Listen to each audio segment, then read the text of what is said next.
Alright, let's talk about Jordan Henderson leaving Brentford. Wait, hold up. Why would a 36-year-old Premier League veteran with a trophy-laden career suddenly exit a club he just helped to a top-half finish? And why does this feel like more than just another retirement story? Let's unpack this, because Henderson's time at Brentford wasn't just a farewell tour. It was a masterclass in reinvention, legacy, and the quiet power of mutual respect in modern football. When Henderson joined Brentford in 2025, most people thought it was a nostalgia move.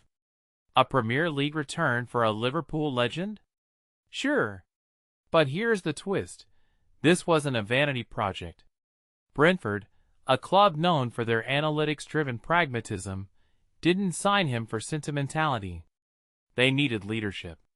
A new team, post-Christian Norgard, with a coach in Keith Andrews, who openly admitted Henderson was a bridge while their younger core developed. Personally, I think this deal was genius. For Brentford, instant credibility and composure in midfield. For Henderson, a stage to prove he wasn't done at the highest level. And guess what? Both sides got exactly what they wanted. Now, let's dissect his season. 34 appearances, assists against Chelsea and Man United, a goal against Leeds. But stats don't tell the whole story. What stands out is how he became the emotional backbone of a transitional team. His September Player of the Month win wasn't just about performances, it was about setting a tone. A culture. A reminder that elite habits are contagious. But here's the deeper layer.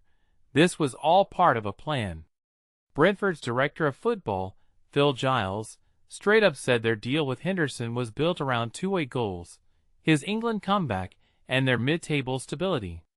How often do you see a club and player actually admit their relationship has an expiration date? This isn't failure. It's transparency. A rarity in an industry built on smoke and mirrors.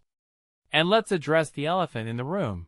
Why would Henderson walk away at 36, still starting games, still in the England setup?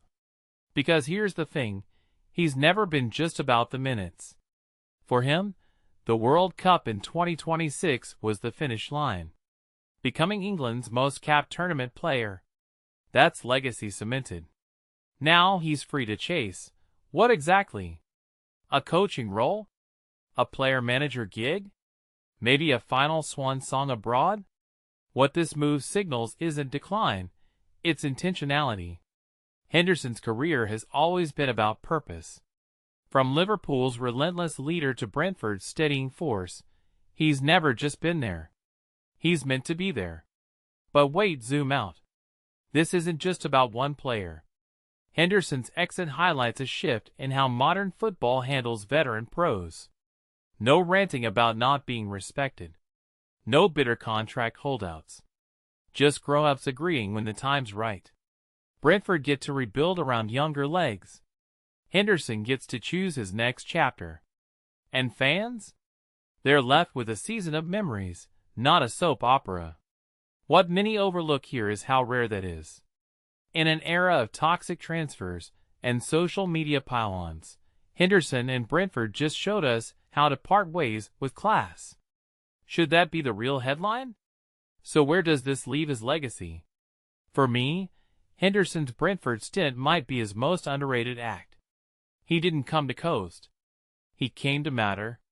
And in doing so, he redefined what a last chapter looks like. Not all heroes wear capes or play for giants. Sometimes, they just show up, lead by example, and leave when the job's done. What's next?